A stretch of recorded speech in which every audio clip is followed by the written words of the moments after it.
नमस्कार दोस्तों। पिछले लेक्चर में हमने त्याग पत्र पर जो उसके उपन्यास के तत्व है उनके आधार पर त्याग पत्र की रचना हुई है कि नहीं, इस बात पर हमने बात की, इसका अध्ययन किया। अभी हम चरित्रांकन यानी चरित्र चित्रण के बारे में यहाँ पर बात करेंगे। तो इस उपन्यास में दो ही ऐसे पात्र हैं जिसका चरित्रांकन आपको परीक्षा में पूछा जा सकता है। तो उनमें से जो पहला है वो है त्यागपत्र के नायक यानी प्रमोद का चरित्र चित्रण कीजिए, या फिर आपको पूछा जा सकता है कि प्रमोद के नायकत्व पर विचार करते हुए प्रमोद का चरित्र चित्रण कीजिए। तो यदि आपको इसका उत्तर लिखना है तो आप कुछ इस प्रकार से लिख सकते हैं कि जैनेन्द्र जी के प्रसिद्ध उपन्यास त्यागपत्र का नायक प्रमोद है। वह उपन्यास की जो नायिका है मृणाल, उसका भतीजा है। मृणाल उम्र में उससे 4-5 वर्ष बड़ी है। त्यागपत्र में बाल मनोविज्ञान का सफल चित्रण हुआ है। त्यागपत्र का मनोविज्ञान से संबंध रखने वाली हिंदी की बहुमूल्य कृतियों में बड़ा ही महत्वपूर्ण स्थान है। तो यहाँ पर जो प्रमोद का चरित्र चित्रण है वो कुछ इस प्रकार शीर्षांतर्गत प्रस्तुत किया जा सकता है। तो उनमें सबसे पहला जो मुद्दा आपका पॉइंट रहेगा वो उपन्यास का नायक एवं व्यक्ति पात्र यानी कि प्रमोद। फिर सत्यनिष्ठ एवं कर्तव्यनिष्ठ, विनीत एवं सौम्य, दृढ़ता, दार्शनिकता एवं बौद्धिकता, भावुक एवं आस्थावादी, आत्मसंयमी, वाक्शील एवं सरल चित्त, आत्मीयता एवं उदारता, असामान्य व्यक्तित्व। और 11वां और अंतिम जो पॉइंट है जो आपको लिखना है वह है सहानुभूति पूर्ण एवं भाग्यवादी। तो ये सारे के सारे जो लक्षण यहाँ पर है वो प्रमोद के दिखाए गए हैं। आपको इन सारी विशेषताओं को उत्तर के तौर पर लिखनी है। तो सबसे पहला जो मैंने अभी आपको बताया वो है प्रमोद उपन्यास का नायक एवं व्यक्ति पात्र। तो प्रमोद त्यागपत्र उपन्यास का नायक है। नायक प्रमोद अपनी पूर्व स्मृति की घटनाओं का चित्र प्रस्तुत कर रहा है, यानी अपने जीवन में जब वो जजी के पद से त्याग पत्र दे रहा है तब वो अपने जीवन की कुछ पिछली जो घटनाएं हैं उनको याद करता है, वो फ्लैशबैक में जाता है। तो इस प्रकार यहाँ पर अपनी स्मृति की घटनाओं का चित्र प्रस्तुत कर रहा है। स्वगत कथन कथा का पूर्वदीप्त शैली यानी फ्लैशबैक जो मैंने आपको अभी बताया, यानी अपने जीवन के पिछले वर्षों में, सालों में, दिनों में जाना। तो फ्लैशबैक में प्रस्तुत करने वाला यह व्यक्ति पात्र है। दूसरा जो पॉइंट है वो है प्रमोद एक सत्यनिष्ठ एवं कर्तव्यनिष्ठ। प्रमोद सत्य के प्रति लगाव रखने वाला व्यक्ति है। जो व्यक्ति सत्य के प्रति सम्मान रखता है वह कर्तव्य का महत्व भी समझता है। इस दृष्टिकोण से प्रमोद का महत्व और भी बढ़ जाता है। सत्य यह है कि वह प्रारंभ से ही अपनी जो समवयस्क बुआ के रूप आकर्षण से सहज मूल प्रकृति के कारण प्रभावित हुआ है। वह मृणाल के रूप की ज्वाला का दाह मार्मिक गंभीरता में अनुभव करता है। एक अन्य जगह इस देह सत्य का प्रभाव और भी देखा जा सकता है। जब मृणाल अपने घर बार की हो गई है किंतु शराबी पति की मार का अनुभव करता हुआ प्रमोद भावुकता में खो गया है। वह सब भूल जाओ बुआ, बुरा खराब सब भूल जाओ। वह भी जगह है जहां कोई खराब नहीं है और जहां कोई बेत नहीं है। हम दोनों वहीं चलकर रहेंगे। यह सोचता हुआ मैं बुआ की छाती से चिपक रहा। मुझे मालूम हुआ कि बुआ के मन में उच्छ्वास भर आया है। उसकी आंखों की एकाध बूंद भी मुझ पर गिरी। मृणाल से उसे लगाव है, अतः वह मृणाल की प्रत्येक आज्ञा का पालन करना अपना कर्तव्य समझता है। उसके सानिध्य सुख के लिए ही वह शीला के भाई के पास पत्र लेकर जाता है तथा अपने लिए पत्र लिखने के बाद कितने मार्मिक शब्दों में कहता है, मैंने तय किया था कि बुआ के लिए मुझे मजबूत बनना होगा, पर बुआ के सामने मेरी मजबूती सब टूट जाती थी। बुआ की यह बात सुनकर मेरा चित्त विह्वल हो आया। कुछ कहने के लिए कहा, बुआ खत लिखती रहोगी? बुआ ने कहा, खत? देखो। मैंने कहा, जरूर लिखना बुआ, बुलाओगी तब मैं फौरन आ जाऊंगा। मैं रेल में अकेला सफर कर लेता हूं। तुझको नहीं बुलाऊंगी तो किसको बुलाऊंगी? पर क्यों रे, अकेला सफर करके तू मुझ तक आएगा? मैं आऊंगा बुआ, मैं आऊंगा। बुलाओगी तभी सब काम छोड़ कर आऊंगा। बुआ ने हल्के से मेरे गाल पर चपत मारकर कहा, पगला। इस प्रचंड प्यार के ही कारण आखिर में ज्ञात होता है कि प्रमोद ने जजी से त्याग पत्र दे दिया, क्योंकि रूढ़ियों में घुट घुट कर दम तोड़ने से अच्छा है कि हृदय का बोझ किसी अज्ञात शक्ति के हाथों में हमेशा के लिए सौंपकर निर्द्वंद्व जीवन गुजार देना। तीसरा है इसके चरित्र की जो विशिष्टता है, तीसरी वो है प्रमोद विनीत एवं सौम्य। तो प्रारंभ से ही प्रमोद मृणाल के प्रति श्रद्धा, प्रेम और विश्वास लेकर चला है। वह चाहे रूप का आकर्षण रहा हो या मृणाल की उम्र का बड़प्पन, किंतु मृणाल के प्रति वह अतिशय सौम्यता का व्यवहार रखता है। जैनेन्द्र जी ने स्त्री पुरुष के इस आकर्षण को अर्धनारीश्वर की कल्पना में साकार किया है। प्रारंभ में बचपन में मृणाल की छाती से दुबक कर वह अपनी मूल प्रवृत्ति से प्रभावित हुआ। इस भाव की काम प्रदीप्ति की घंटों मौन विवेचन में निरत रहा, किंतु समाज का भय उसका अनावरण नहीं कर सका है, बल्कि मृणाल के प्रति और भी सदैव विनीत और आस्थावान बना रहा। जैसे कि मृणाल की मृत्यु के समाचार वह विक्षुब्ध है। परिणाम जो होना था वही हुआ। यह बात वह जानता है कि मृणाल आकर्षण उसके जीवन को इतना विनीत कर गया कि मृणाल से हटकर अन्यथा विचार वह कर भी नहीं सकता। उसकी निम्न विचार अभिव्यक्ति दर्शनीय है।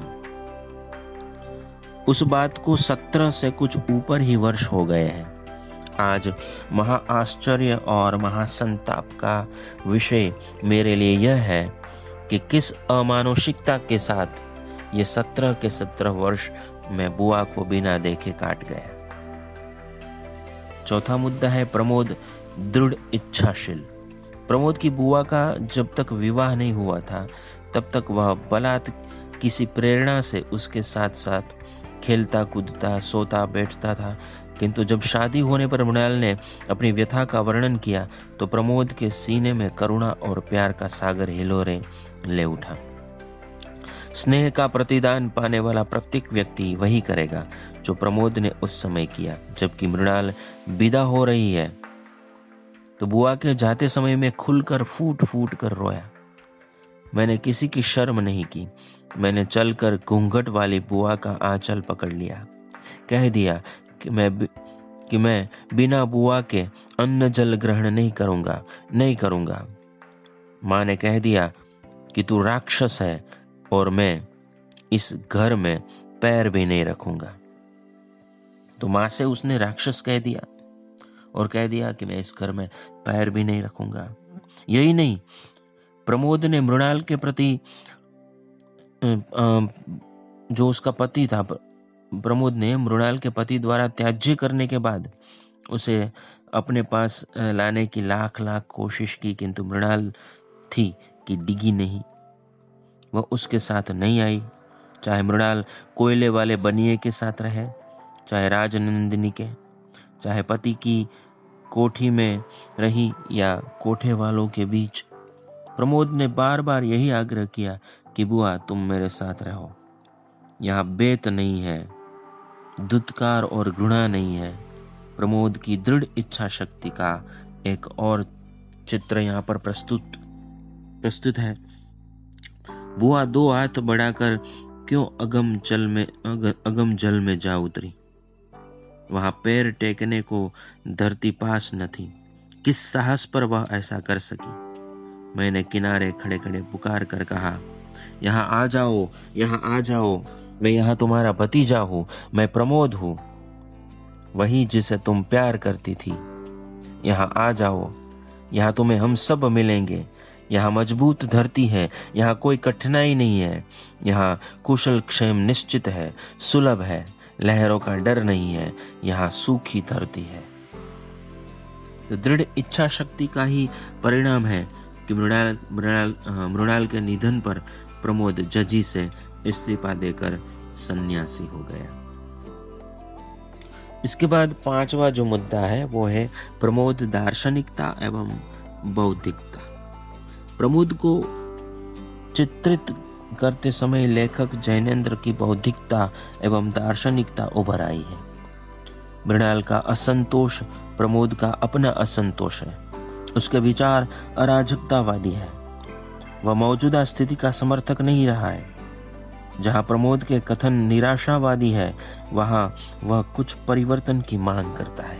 जैसे कि कहीं क्यों सब गड़बड़ ही गड़बड़ है, सृष्टि गलत है, समाज गलत है, जीवन ही सारा गलत है, सारा चक्कर यहाँ उटपटांग है, इसमें तर्क नहीं है, संगति नहीं है, कुछ नहीं है, इसमें जरूर कुछ होना होगा, पर क्या?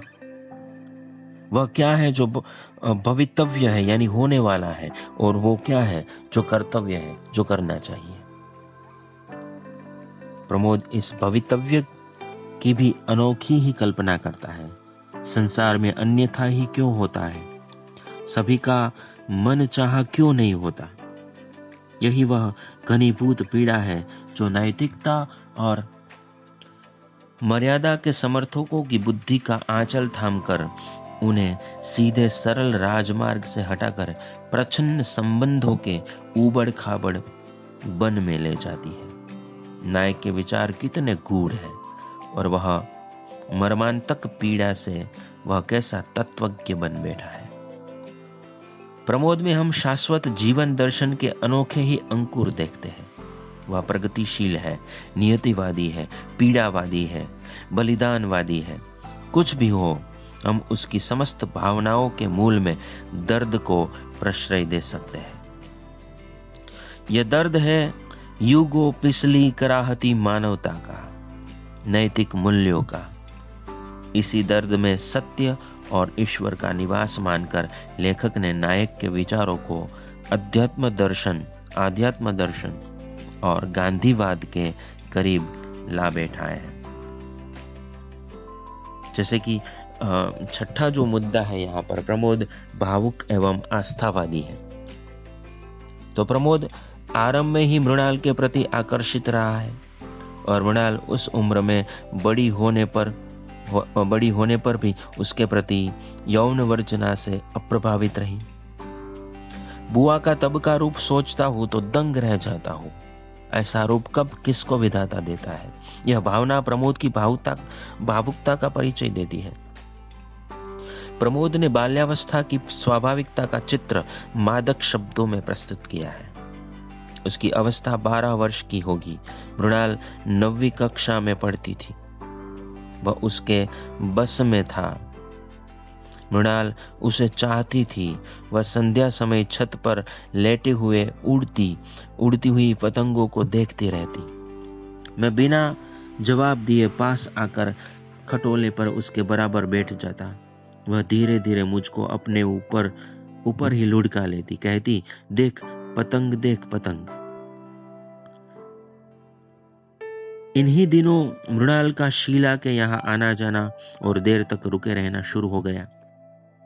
उन्हीं दिनों उस रोज रात को वह मुझे बहुत देर तक अपने से लिपटाए रही। पूछने लगी, प्रमोद तू मुझे प्यार करता है?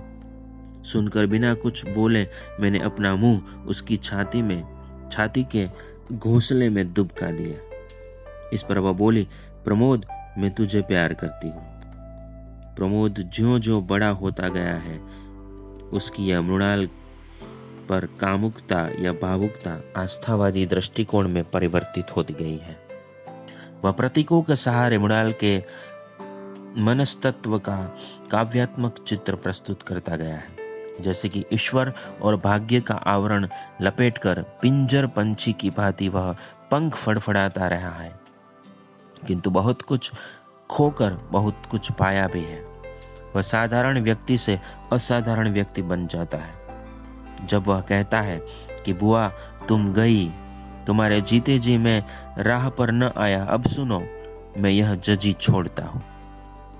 सातवां जो मुद्दा है वो है प्रमोद आत्मसंयमी। प्रमोद यद्यपि मृणाल के प्रति प्रेम करता रहा है, किंतु सामाजिक भय अथवा मान मर्यादा के विपरीत बात देखकर वह प्रच्छन्न वासना का ही शिकार है। यौन कुंठाओं से ग्रस्त जीवन को ढोता रहा है, किंतु शारीरिक समागम नहीं किया। विचारशील लेखक ने प्रेम प्रसंग 3 जगह दिखाया है और तीनों जगह शीला का भाई जो सिविल सर्जन होकर अविवाहित ही रहा, प्रमोद जो जज होकर भी जजी से त्याग पत्र दे बैठा, कोयले वाला बनिया जो करुणा दिखाकर भी पलायनवादी हो गया। तो यह पुरुष जगह ही पुरुष को अंतर्द्वंद्व में दिखाकर ही निराशा के गर्त में ढकेल दिया है। पुरानी मान्यताओं को झकझोर देने और फिर कोई दिशा ज्ञान न देने से तो बात नहीं बनेगी। इतना जरूर पता लगता है कि उपन्यास का नायक आत्मसंयमी रहा है। उसके बाद 8वां जो पॉइंट है हमारा वो है प्रमोद एक वाक्यशील एवं सरल चित्त व्यक्ति। प्रारंभ से ही प्रमोद चंचल और भोला भाला है। मृणाल से उसकी खूब पटती है। उसमें अपना चापल्य स्मृति संचारी भाव में प्रकट किया है।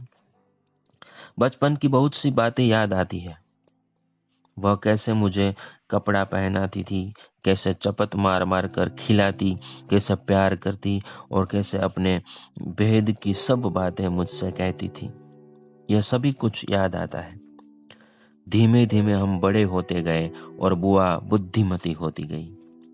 मुझे उनकी परिस्थिति में बड़ा, उनकी जो उपलब्धि थी, उनके पास होना ये परिस्थिति थी, यानी उनकी जो उपस्थिति थी उसमें बड़ा ही ढाढ़स रहता था और मैं उनके साथ के लिए हर वक्त भूखा रहता था। जब वह मुझसे मिलती बड़े मीठे मीठे उपदेश दिया करती थी। देखो बेटा, बड़ों का कहना मानना चाहिए। अच्छे लड़के आगे जाकर बड़े आदमी बनते हैं। क्यों भैया प्रमोद, तुम बड़े आदमी बनोगे ना? नहीं बनोगे बड़े आदमी? कभी वह मुझे बेटा कहती, कभी भैया कहती, कभी कुछ भी न कहती, सिर्फ गधा कहती। जब मृणाल ने अपने पति द्वारा पीटे जाने की बात कही तो प्रमोद को मर्मांतक पीड़ा हुई है और वह उन्हें वहां जाने के लिए मना भी करता है, सरल हृदय से। किंतु बड़े होने पर वह जान पाया कि उसको वह जगह नहीं पसंद है तो वहां न जाए। बस कहना ही सरल बात नहीं थी। बाद में उसने विवाह बंधन पर सोचा भी है। 9वां पॉइंट है प्रमोद आत्मीय एवं उदार। प्रमोद की आत्मीयता एवं उदारता मृणाल के प्रति देखी जा सकती है।